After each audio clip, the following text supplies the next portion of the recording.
imposter syndrome is less of like a knowledge issue and more of a creativity block. And it's really like you not trusting yourself to put together what it is that you do know in a creative way. Sometimes I'll tell people when you have imposter syndrome or when you're like doubting yourself, it's always kind of a good sign. You know, it means that you're capable of a lot more than you're giving yourself credit for.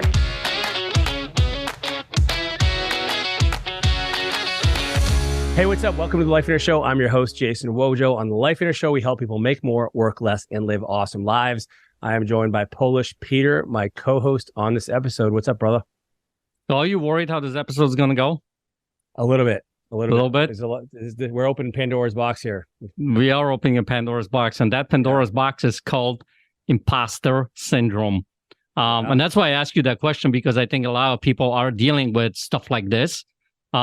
Worrying about how they're going to reach something, how we're going to do something, how long it's going to take them when they're starting a business or putting a book out, and we talk about it on the episode. And so I love this particular conversation that we had with this guest, and tell a little bit to people like who this person is. So this is an awesome guest. So her name is Gaby Abrams, and I saw her speak at a Keep event a little while ago down in Florida, and she has such an awesome presentation. And she's an RTT certified practitioner. She's a certified hypnotherapist. She has all this experience in the mindset realm of business with entrepreneurship, but also even cooler, man, she has this really interesting, origin story where she was in law first before she decided to go into business for herself. So she has this really cool journey.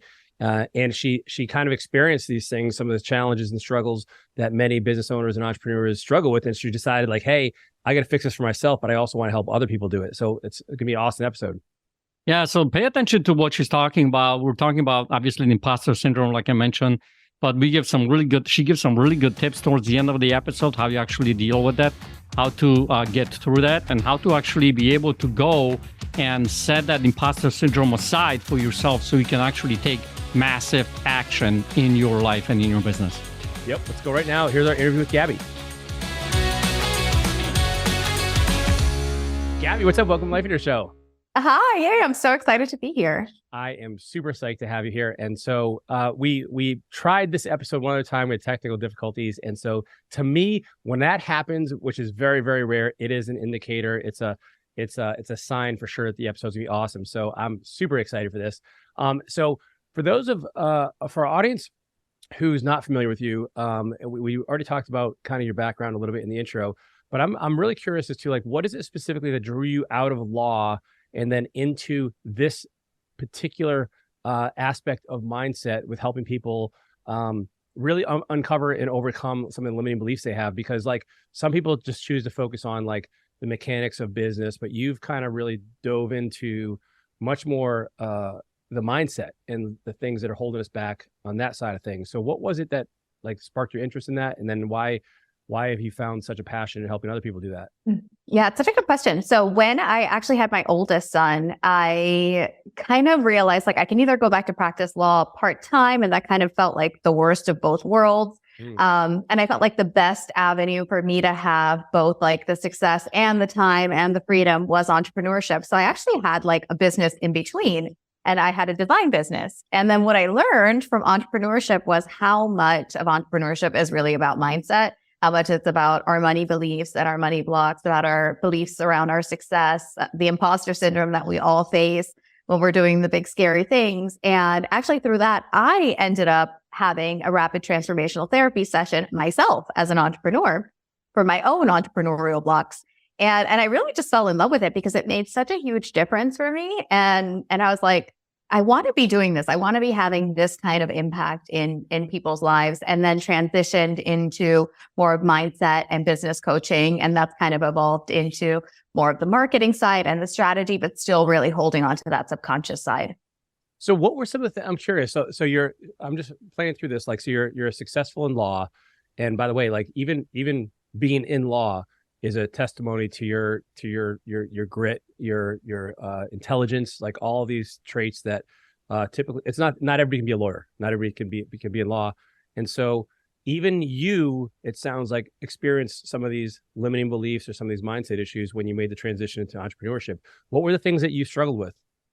Yeah, totally. And I was just saying, I was like, law, yeah, but I kind of did it like cheating. Like I had done pre-med and I was like, med school's going to be too hard. I'll do law school. So I kind of ended up, I wouldn't say the grit was like what got me to be a lawyer. It was more of like, I'm done with science for a little bit. Like I want like a little reading break. But hold on, but I want people to listen to what you just said is like, so here you are. I mean, by all measures, like you're gifted, you're smart, you have all these qualities that people would consider maybe requisites or certainly a blessing to have in terms of business success, and yet you still kind of had some struggles too, right? And then this is where you, and so talk to me about that a little bit.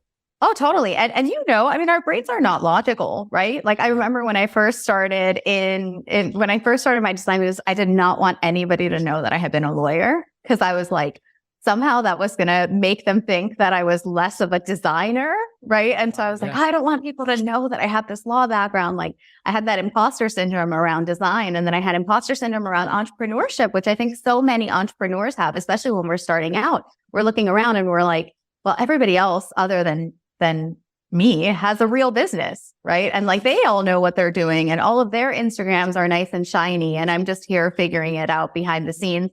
And one of the things that was the most impactful for me early on was like joining, it was one of those like, and this will tell you when it was like one of those like commenting pods where you comment on each other's Instagram for like visibility and boosting the algorithm and stuff. And I was in this pod and then I kind of started to realize like, wow, like no offense or anything, but like these people don't really have it together, like not any more together than I do, you know, like they were all like, oh, I've been gone for 4 weeks and I haven't posted, right? And I started to see like, oh, all of us have the same patterns, right? Like we all hustle and then hide and we all have imposter syndrome and we all feel like not enough people are seeing our stuff and we need to be in this engagement pod and boosting each other's Instagram, right? And all of these things. And I kind of started to see like, oh, it's not just me. And that imposter syndrome kind of started going away a little bit, little by little, I think, the more I surrounded myself with other people and saw that like everybody was kind of in the same boat.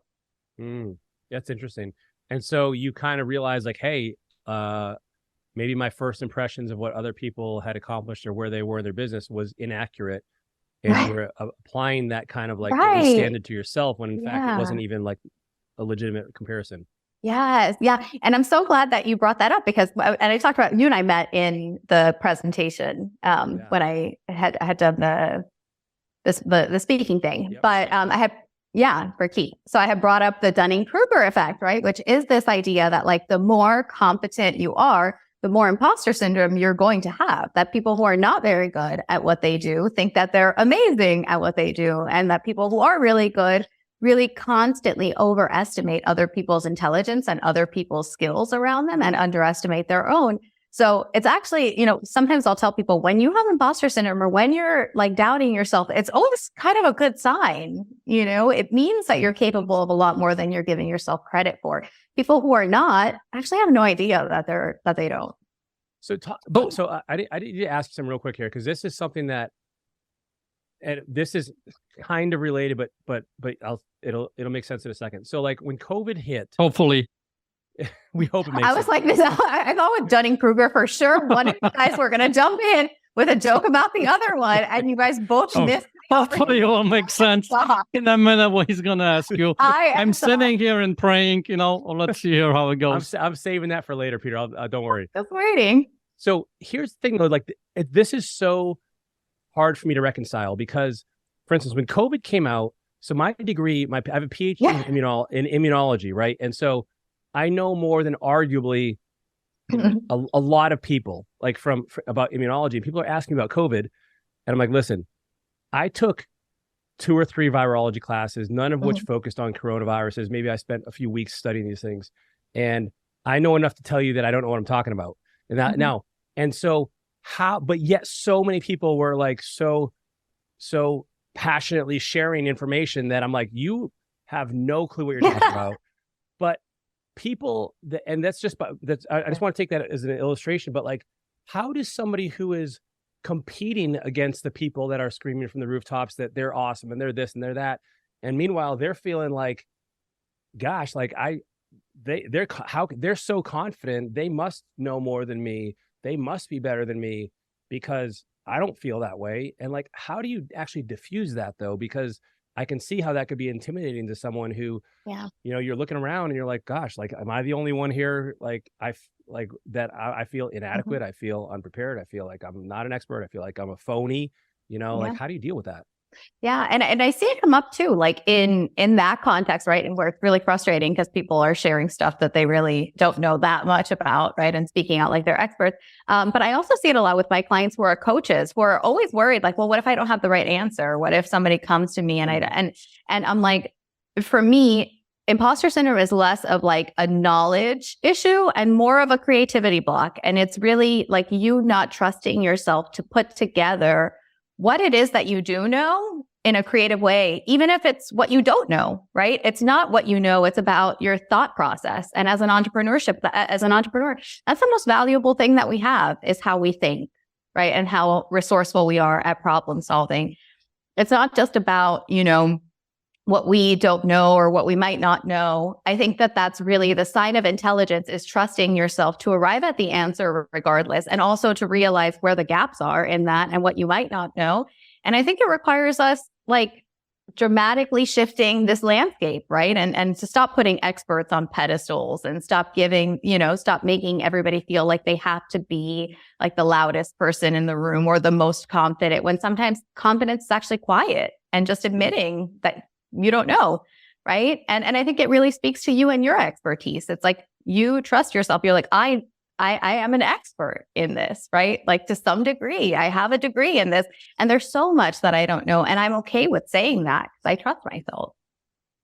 Well, so listen, I think a lot of things, I love what you're just saying, because I think a lot of things when it comes to imposter syndrome, when you just mentioned about things that I don't know, I think there is the idea in our society that it's not okay for the expert to not know something. Like I have to know the answer kind of a thing, right?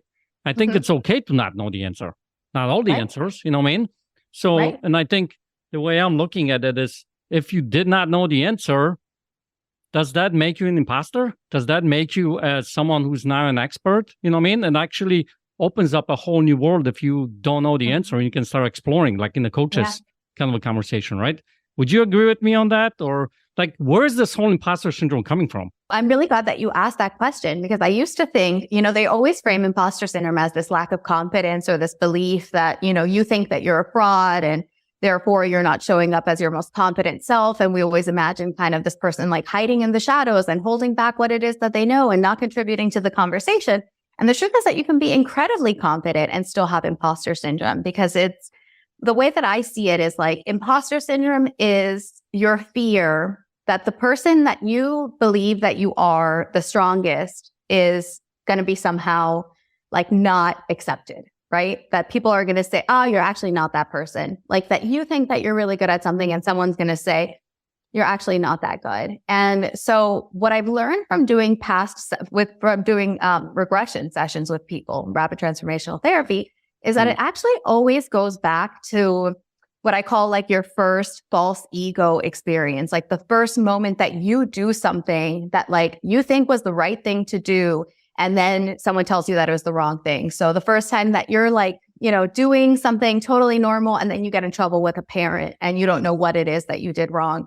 Or the first time that you submit a paper and someone accuses you of plagiarizing it, or that you cheat on your test. And these were all the memories that people were going back to. And I was like, that's really interesting, because it actually doesn't have anything to do with confidence. And what it has to do with is like almost like a miswiring of like your concept of right and wrong, right? Like a second guessing of yourself. Like, I'm doing this, but is it the right thing to do?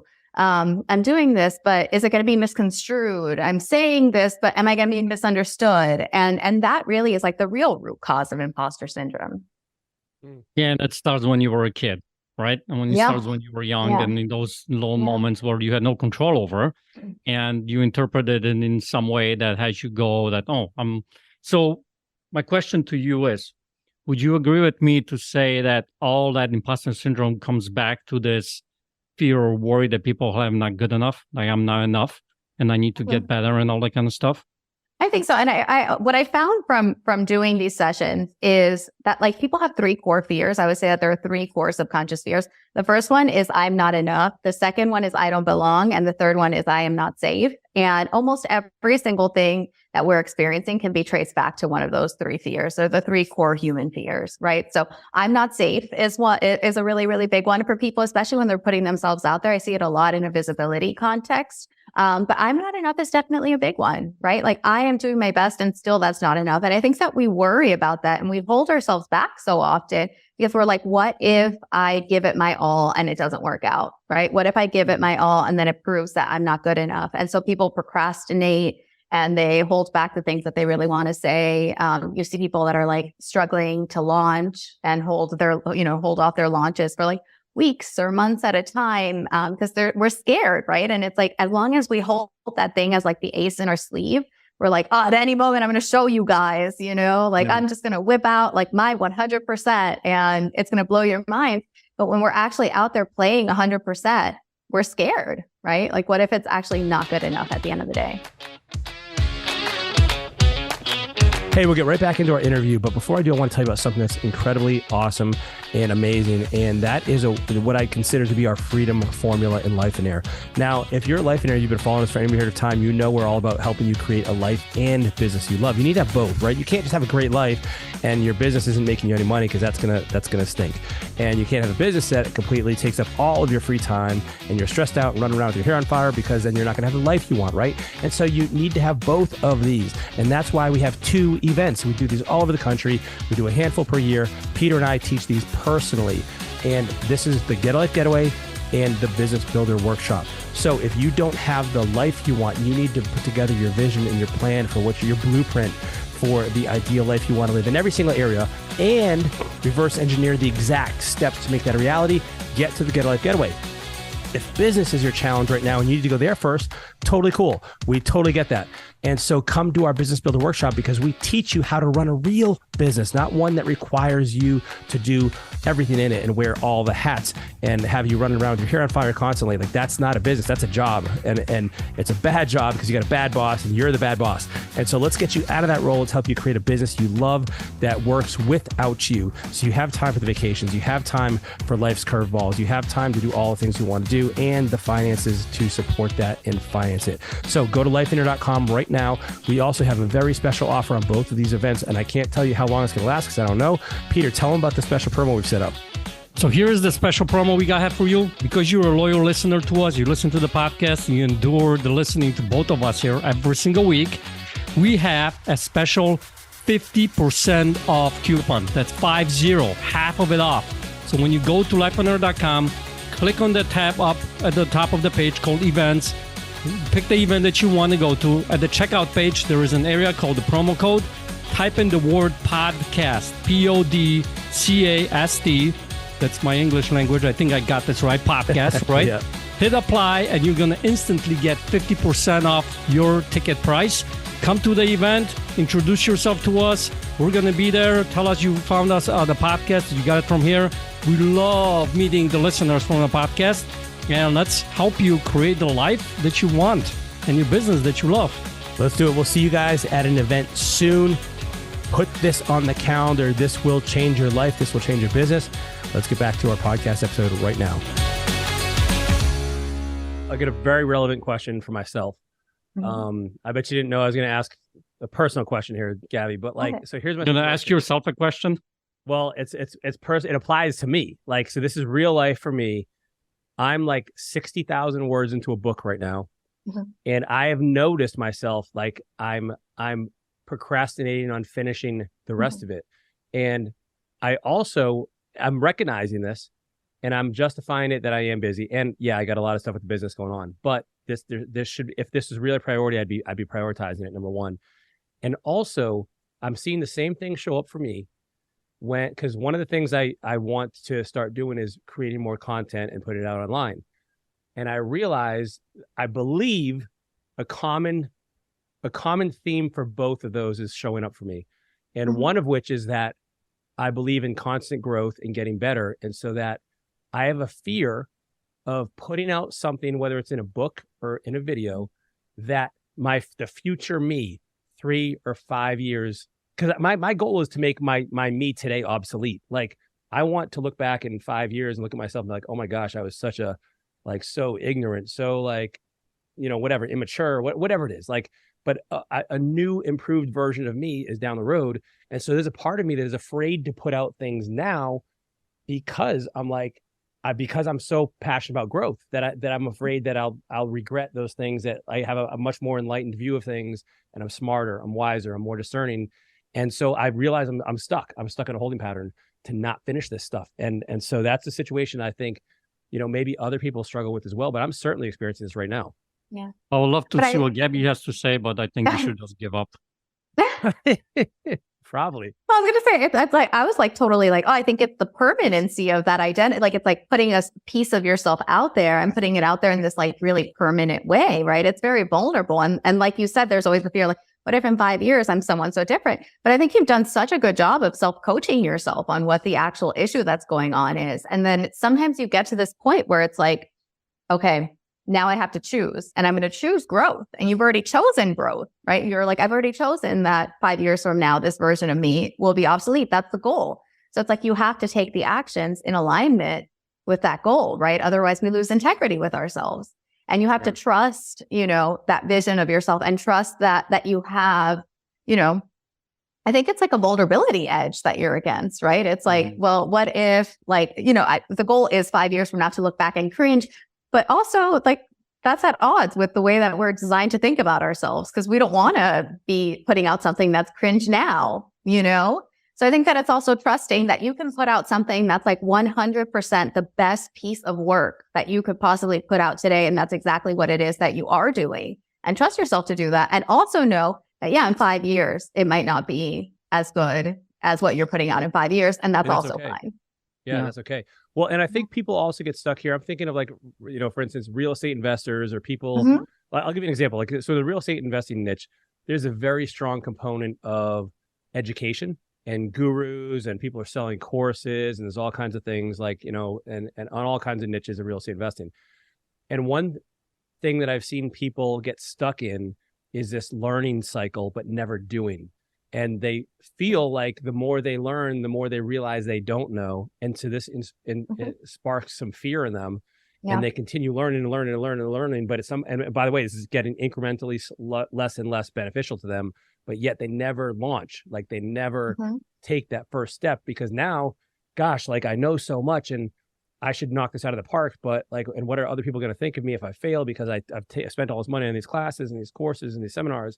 And I think they kind of like, they get locked up, and I don't know how you break free. How do you get somebody to break out of that? Yeah. And I definitely, at the beginning, that's really the first thing that I did. And you had asked me how I got into this work. And part of it was launching. It was just like creating a program and launching it. And it's hard in the online space, because it's like, you really need to act fast, because things become stale and obsolete so quickly. So it's like, if you're sitting on a program for 6 months, by the time that you put it out there, it's just not as relevant anymore. You really have to trust that initial, like, burst of inspiration. And I remember creating my first course and, like, wanting to put it out there, and I was just sitting on it. And I was like, how could I be this person who has always done hard things, right? And who has always, achieved, and, even if I didn't like something, I've done it and I've gotten through it. And then when it came to launching, like, I just could not push myself over that finish line, because there are so many different things, right? When it comes to launching and taking that action. And launching is such a unique, we have chosen a hard way of making money. Like, a hard way, like, also very easy, right? But also really hard. It's just got so many, like you touched on with the book, there's like the identity piece, there's the growth mindset piece, there's the visibility piece of, like, now suddenly that's a huge thing for people that I have to be out here sharing my thoughts, right? And I have to be out here in this way that I've never been out here. The imposter syndrome. Can I actually teach this? Am I actually the expert that I think myself to be? Or is someone going to be like, that course, like, I know everything that was in there, right? That course was such a waste of my time. I already knew this stuff. When I put out my first course, that was the first day I got a refund request from someone. Oh, that's going to, like, literally the first day. Yeah. And she was like, I just know all this information already. And it just wasn't helpful. And I was like, oh, like dagger to my heart, like worst nightmare, right? But I took it as feedback, and I was just like, amazing. So like, what would you, I like just replied to it. I was like, what would you have liked to have seen? And she gave me like a lot of really, really amazing feedback. And I turned around and I changed my course and I put that all in there. And by the time that the second person bought, it was much more valuable. Yeah. I love that. That's a great answer. So listen, I think, if you listen to like what Vojo's asking about the book, and then the other thing is for him, I think, because think about it, you put it in the book, it's written on there. It's not like you can quickly change it and update it. It's literally out there. It's permanent. Yeah. That's permanent as so these things go. Yeah. So that's kind of plays with your head a little bit, I think. But if you think about it, a lot of that, there is a story that's constantly running, right? There are some reasons that we create. And every single one of us, when it comes to this imposter syndrome, there is a story that we have. We reasons, right? Yeah. So all that said, how you resolve that now? Like how you get over that imposter syndrome? Or do you ever get over it? And how you actually work it?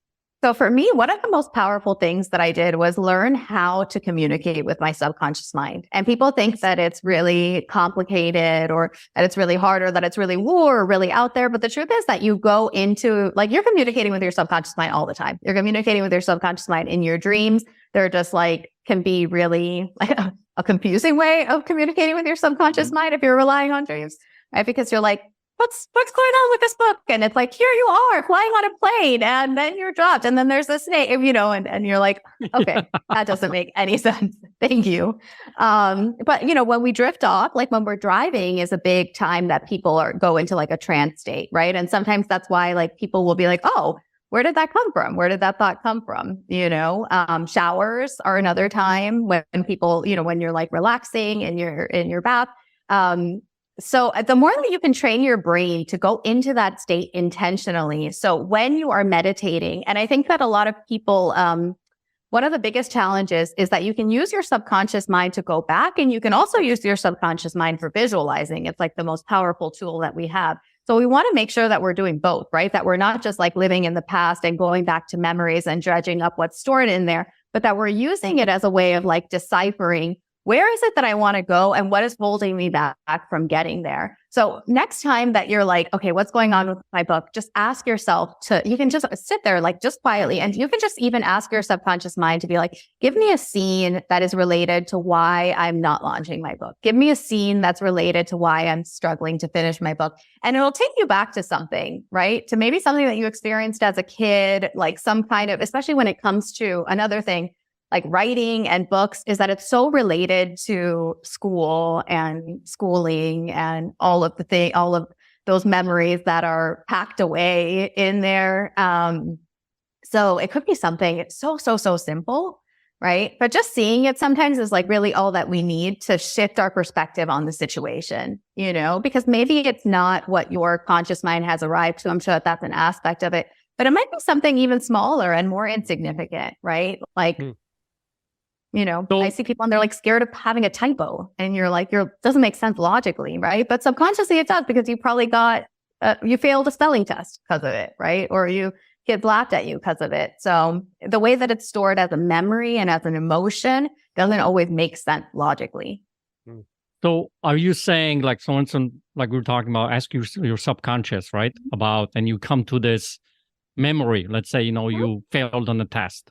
Yeah. And you're kind of come to the realization, okay, was that what's holding me? That's an imposter syndrome. Mm-hmm. So you're saying that now that knowing that moment, we can kind of look at it or decide or choose and say, you know what, that's not that big of a deal now that I'm right here, or you can have some power over it, or what do you do at that moment now?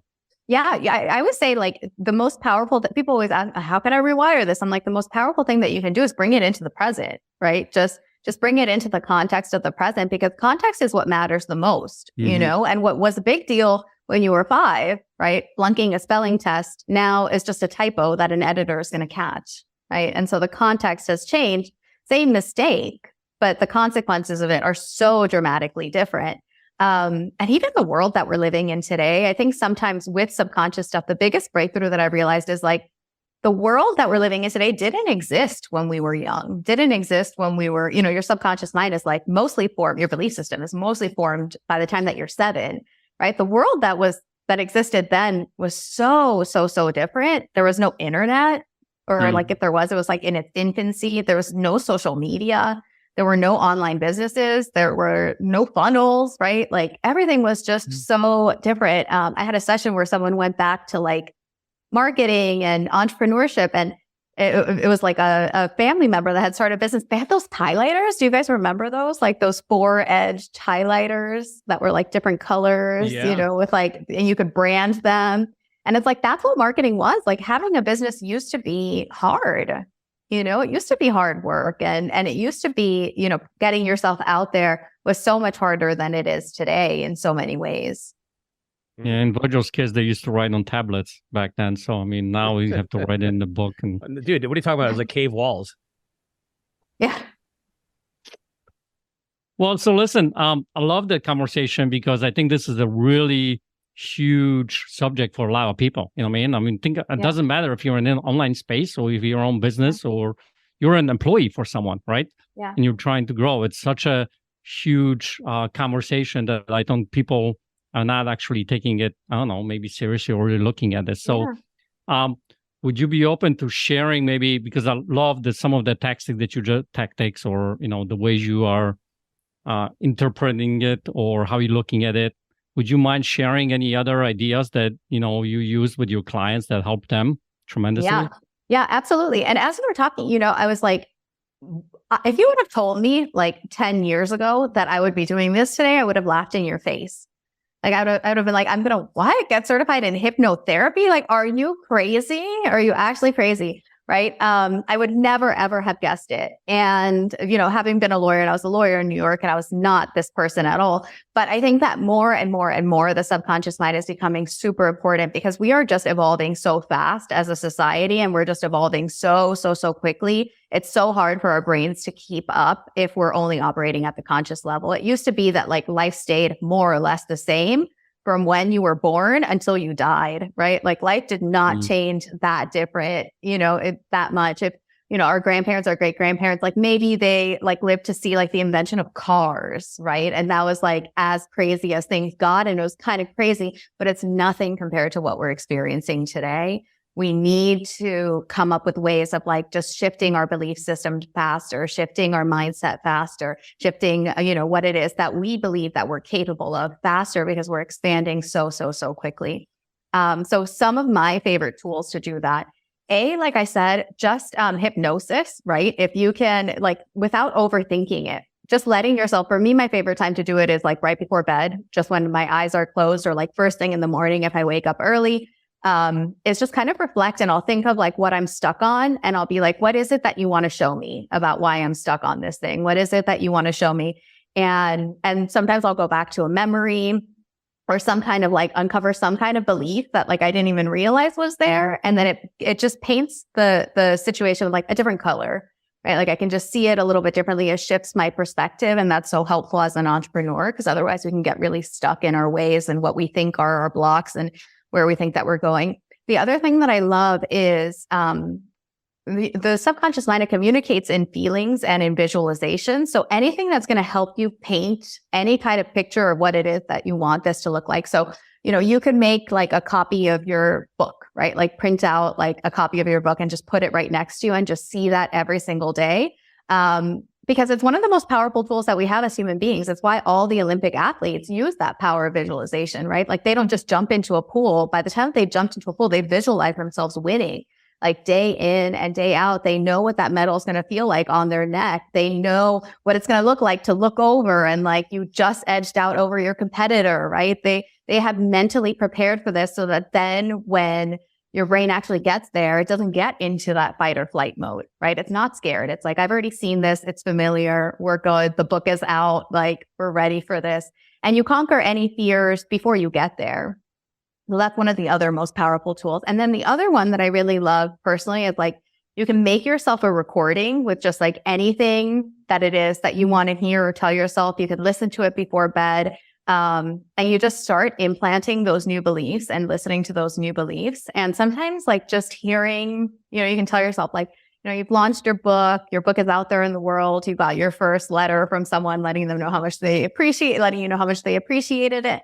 all of those little things that sound really silly, but when we don't tell those things to ourselves, we're really missing out, you know?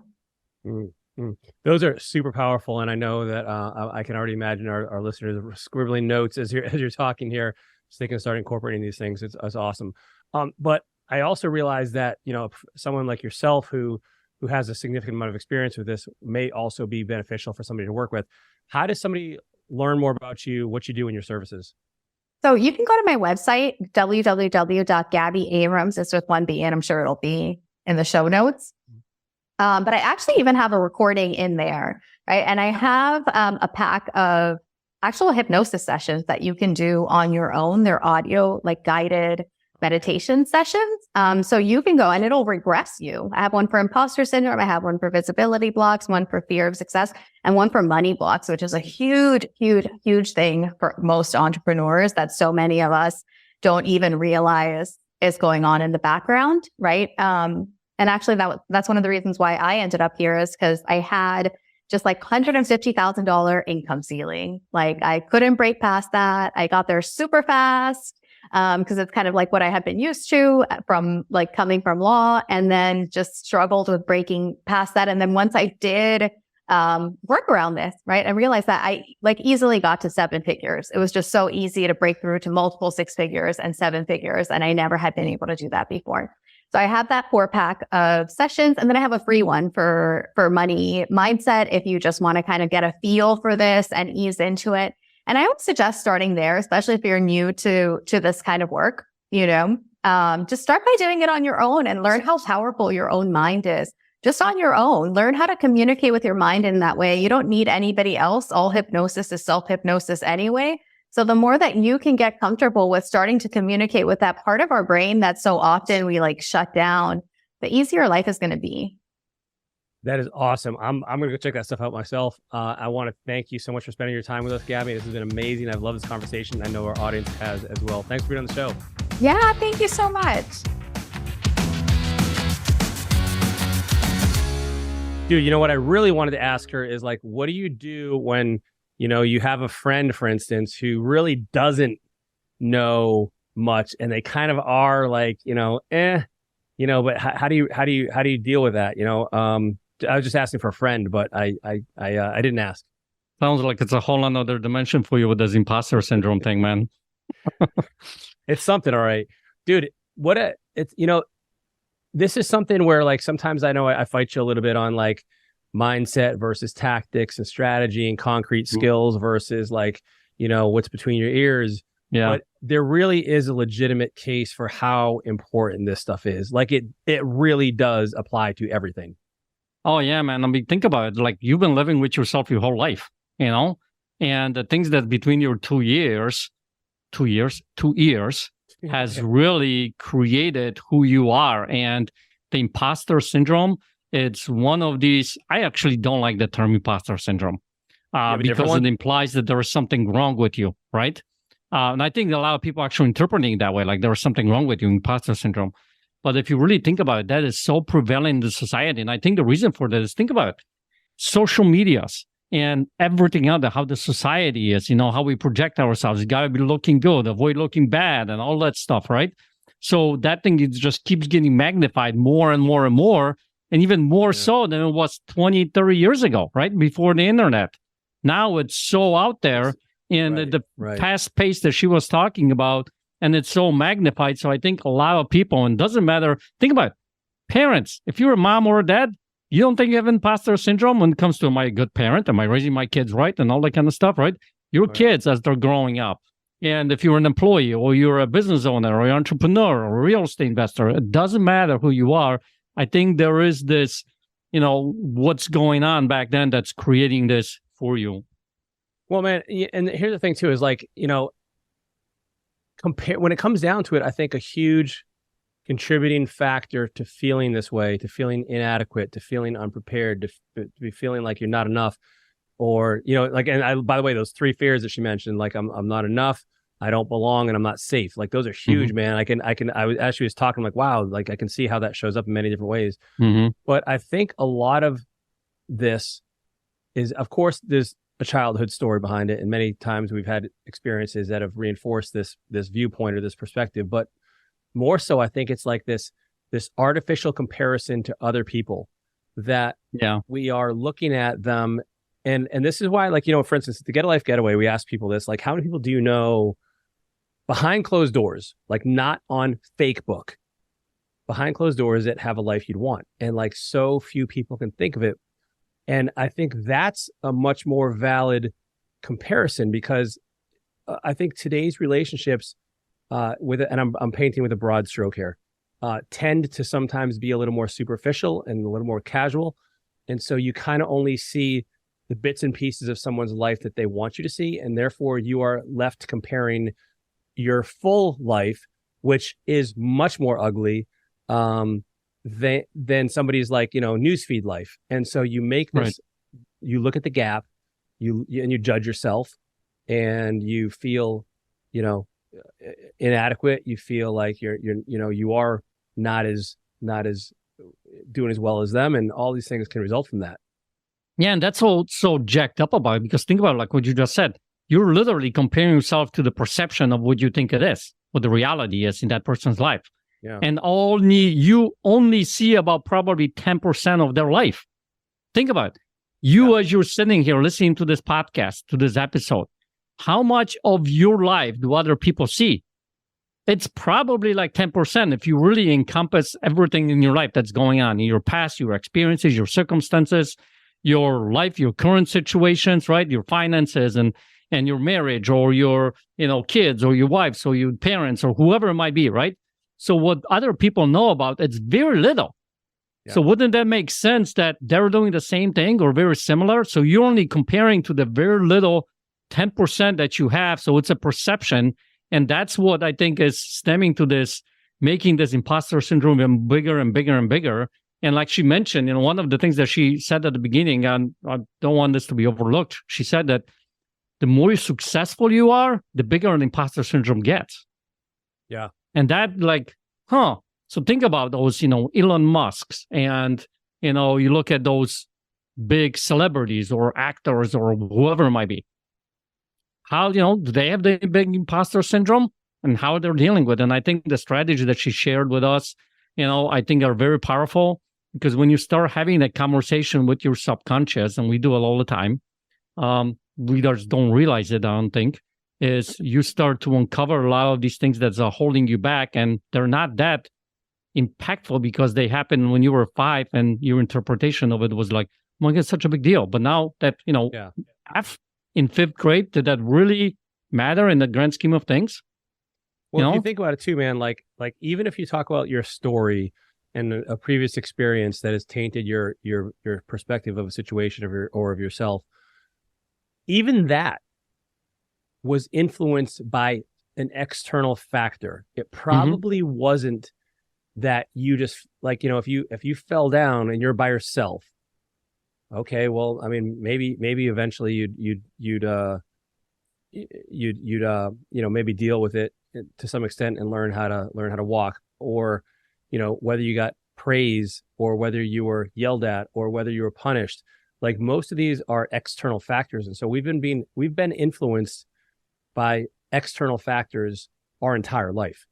And so this is where I think it's so valuable what she suggested, which is basically turning inward, you know, and looking at, she said, you're turning inward, you're looking, and I love what she said about, you know, looking at your past, the present, as well as the future through visualization, because that's where you can start to kind of really discern some of these things and see for yourself, like what's real, what's holding back, what are, you know, how can I, you know, do these things, and you have to give yourself the space to do that, like, and the freedom to do that.